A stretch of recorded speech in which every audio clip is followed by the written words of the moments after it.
வணக்க தோழர்களே இன்றைய காணொளியில் ஒரு முக்கியமான ஆன்மீக பதிவை தான் நம்ம பார்க்க போகிறோம். பங்குனி உத்திரம் நாளன்று வீட்டில் மகாலட்சுமி பூஜை பண்ணால் என்ன பலன் கிடைக்கும் அப்படிங்கிறத பற்றியும், அது எப்படி செய்யணும் அப்படிங்கிறத பற்றியும் தான் நம்ம இன்றைக்கி பார்க்க போகிறோம். இந்த அற்புதமான பங்குனி உத்திரம் மார்ச் 25ஆம் தேதி வருது. பங்குனி மாதத்தில் 12வது வரக்கூடியது. உத்திர நட்சத்திரம் நட்சத்திரத்தில் 12வது வரக்கூடியது. இந்த 12 என்ற கூட்டு இணைவு ஒரு தேவதை நாளாகவும் ஒரு சூட்சம நாளாகவும் இதை நம்ம முன்னோர்கள் வகுத்திருக்காங்க. இது மனதை வைத்து சூட்சமமான முறையில் அனைத்து பிரச்சனைகளையும் தீர்க்கக்கூடிய செல்வத்தை பெருகுவதற்கு உள்ள ஒரு சூட்சமமான ஒரு நாள் தான் இந்த பங்குனி உத்திரம். பங்குனி உத்திரம் அனைத்து தெய்வங்களுக்கும் சிறப்பான நாளாக கருதப்படுது. பங்குனி உத்திரம் முருகப்பெருமானுக்கு திருமணமான நாள் அப்படின்னு நம்ம எல்லாருக்குமே தெரியும். ஆனால் அதே நாளில் தான் சிவன் பார்வதி திருமணம் நடந்த நாள். அதே நாளில் தான் பெருமாளுக்கும் மகாலட்சுமி தாயாருக்கும் திருமணம் நடந்திருக்கு. அதே நாளில் தான் மகாலட்சுமி தாயார் விரதம் இருந்து பெருமாளின் மார்பில் இடம் பிடித்த நாளாகவும் சொல்லப்படுது. அதே நாளில் தான் மகாலட்சுமி தாயார் பிரபஞ்சத்தில் பிறந்த நாளாகவும் ஐயப்பன் இந்த பிரபஞ்சத்தில் பிறந்த வெளிப்பட்ட நாளாகவும் இதை சொல்கிறாங்க. அவ்வளவு சக்தி மிக்க ஒரு பங்குனி உத்திரம் அன்று மகாலட்சுமி பூஜை செய்தால் தீராத பொருளாதார கஷ்டம் சரியாகும் அப்படிங்கிறது ஐதீகம். இது எப்படி செய்யணும் அப்படின்னா, இது என்றைக்கு வருதுன்னா மார்ச் 25 திங்கட்கிழமை தான் வருது. இந்த பூஜை 1 மணிக்குள்ளே நம்ம செய்து முடிக்கணும். ஃபஸ்ட்டு நம்ம ஞாயிற்றுக்கிழமையே வீட்டை பூஜை ரூமை எல்லாமே சுத்தம் பண்ணிவிட்டு பச்சரிசி நெய்வேத்தியம் பண்ணுறதுக்கு என்ன அரிசி வேணுமோ அதை நம்ம வாங்கி வச்சுக்கணும். அப்புறம் வாழைப்பழம் ஒரு சீப்பு வாங்கிக்கோங்க. மாதுளம்பழம் ஒரு பெரிய சைஸில் அதனோட ஸ்கின்ல எந்த டாட் எதுவுமே இருக்கக்கூடாது, பிளாக் டாட்ஸ் எதுவுமே இருக்கக்கூடாது. ரொம்ப கிளியராக இருக்கக்கூடிய அழகாக இருக்கும் இல்லையா, இந்த தொழிலில் எந்த டேமேஜஸ்மே இருக்கக்கூடாது, எந்த கருப்பு புள்ளியும் இருக்கக்கூடாது. அது மாதிரி ஒரு அழகான மாதுளம்பழமாக பார்த்து வாங்கிக்கோங்க. வாங்கிக்கிட்டு நம்ம தூங்க போகிறதுக்கு முன்னாடி நம்ம கிச்சனில் பச்சரிசியை பரப்பி அதில் ஸ்ரீம் அப்படிங்கிறத எழுதிட்டு நம்ம தூங்க போயிடலாம். நெக்ஸ்ட்டு அடுத்த நாள் காலை திங்கக்கிழமை காலையில் எழும்பி குளிச்சுட்டு எப்போவுமே நம்ம பண்ணுற மாதிரி கோலம்லாம் போட்டு மாவிலை தோரணமும் கட்டிக்கோங்க. அப்புறம் கும்பம் தயார் பண்ணுங்கள். கும்பம் எப்படி தயார் பண்ணணும் அப்படின்னா, கும்பத்தில் தண்ணி ஊற்றி அதுக்கு கூட பன்னீர், அப்புறம் ஏலக்காய், லெமன், கொஞ்சம் பச்சை கற்பூரம் இதெல்லாம் போட்டுட்டு அதுக்கு மேலே என்ன பண்ணணும்னா அந்த மாதுளம்பழத்தை எடுத்து வைக்கணும். மாதுளம்பழத்தை அதுக்கு மேலே வச்சுட்டு ஒரு மஞ்சள் நூல் இருக்கு இல்லையா, அதில் மஞ்சள் கட்டி அதில் ஒரு இதை போட்டுக்கோங்க.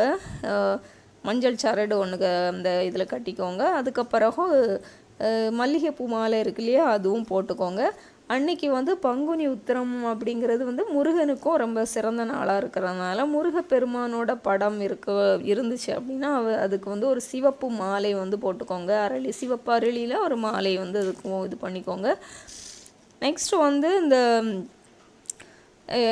இந்த கும்பத்தை பச்சரிசி பரப்பி ஒரு வாழை இலையை போட்டுட்டு அதுக்கு மேலே பச்சரிசியை பரப்பி அதுக்கு மேலே இந்த கும்பத்தை வச்சுருங்க. வச்சுட்டு என்ன பண்ணணும்னா 2 சைடும் ஒரு 2 விளக்கு ஏற்றி வச்சுக்கோங்க.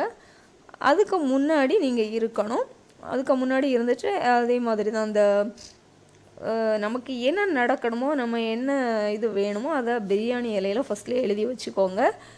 அது மாதிரி ஒரு 3 இது நெல்லிக்காய் இருக்கு இல்லையா, காட்டு நெல்லிக்காய் இல்லை, அதை வாங்கி வச்சுக்கோங்க. பெருசாக இருக்கிற மாதிரி வாங்கிக்கோங்க. அதை சமப்பங்காக கட் பண்ணி 6 இதாக பிரிவுகளாக பிரித்து அதில் நெய் ஊற்றி திரி போட்டு அதையும் ரெடி பண்ணி வச்சுக்கோங்க. இந்த கும்பத்துக்கு முன்னாடி உட்காந்துட்டு நம்ம என்ன சொல்லணும் அப்படின்னா, ஃபஸ்ட்டு நம்ம சொல்லக்கூடிய மந்திரம் ஓம் ஸ்ரீம் கம் கணபதையே நம, ஓம் ஸ்ரீம் கம் கணபதையே நம அப்படிங்கிறத ஒரு 5 முறை சொல்லணும். நெக்ஸ்ட்டு ஓம் சௌம் சரவண பவ அப்படிங்கிற மந்திரத்தை ஒரு 27 முறை சொல்லணும். இன்னொருக்கா சொல்கிறேன், ஓம் சௌம் சரவண பவ, ஓம் சௌம் சரவண பவ அப்படிங்கிறத ஒரு 27 முறை சொல்லணும். நெக்ஸ்ட்டு வந்து மகாலட்சுமியோட ரொம்ப சக்தி வாய்ந்த மந்திரம் ஓம் லலிதம் லம்போதரம். ஓம் லலிதம் லம்போதரம் இந்த மந்திரத்தை 108 தடவை நம்ம வந்து பாராயணம் பண்ணணும். நெக்ஸ்ட்டு ஓம் ஸ்ரீம் க்ளீம் லலிதாம்பிகையே நமோ நமக. ஓம் ஸ்ரீம் க்ளீம் லலிதாம்பிகையே நமோ நம இந்த மந்திரத்தை 108 முறை சொல்லணும். அதுக்கு பிறகு மகாலட்சுமியோட 108 போற்றியை வந்து பாராயணம் பண்ணணும்.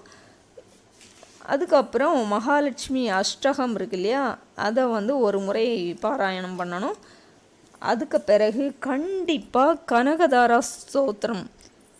ஸ்தோத்திரம் இருக்கு இல்லையா, அதை வந்து நீங்கள் கூகுளெலாம் கொடுத்தீங்கன்னா வந்துடும். தமிழில் கனகதாரா ஸ்தோத்திரம் அப்படின்னு சொல்லிட்டு கொடுத்தீங்கன்னா அதுலேயே வந்துடும்.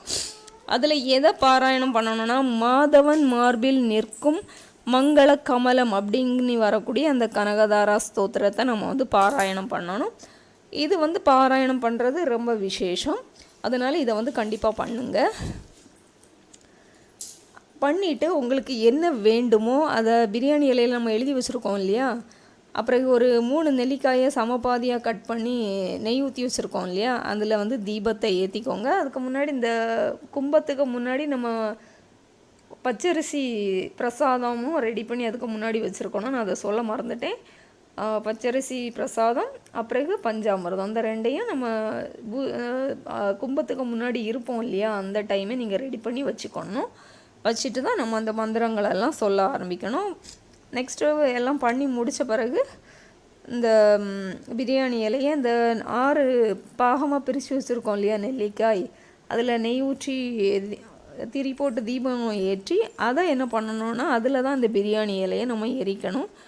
எரிக்கும்போது நம்ம என்ன எரிக்கிறதுக்கு முன்னாடி நம்ம என்ன வேணுமோ அதை நினச்சிட்டு அப்பிறகு இந்த என்ன சொல்லணும் அப்படின்னா, அந்த அற்புதமான பங்குனி உத்திரத்தில் செல்வம் என் குடும்பத்திற்கு செல்வம் பெருகணும்னு நான் பிரார்த்திக்கிறேன் அப்படின்னு சொல்லிவிட்டு இந்த பிரியாணி இலையை அந்த தீபத்தில் வந்து நம்ம எரிக்கணும். எரிச்சிட்டு நெல்லிக்காயை வடக்கு திசையில் வீசிடணும். அப்பிறகு அந்த பிரசாதம் இருக்கு இல்லையா, நம்ம பண்ணி வச்சுருக்க பிரசாதம், அந்த பிரசாதத்தையும் எடுத்து வடக்கு திசையில் வீசிடணும். வீசிட்டு அப்பிறகு அந்த கும்பத்தில் இருக்கக்கூடிய பன்னீரெல்லாம் இருக்குது இல்லையா, அந்த தீர்த்தத்தை எடுத்து நம்ம வீடு ஃபுல்லாக தெளிச்சிக்கணும். தெளிச்சிட்டு மாதுளம் பழத்தில் அந்த விதையில் ஒரு விதை கூட நம்ம வேஸ்ட் பண்ணாமல் குடும்பத்தில் இருக்க அனைவருக்கும் அதை வந்து பகிர்ந்து கொடுத்து சாப்பிடணும்.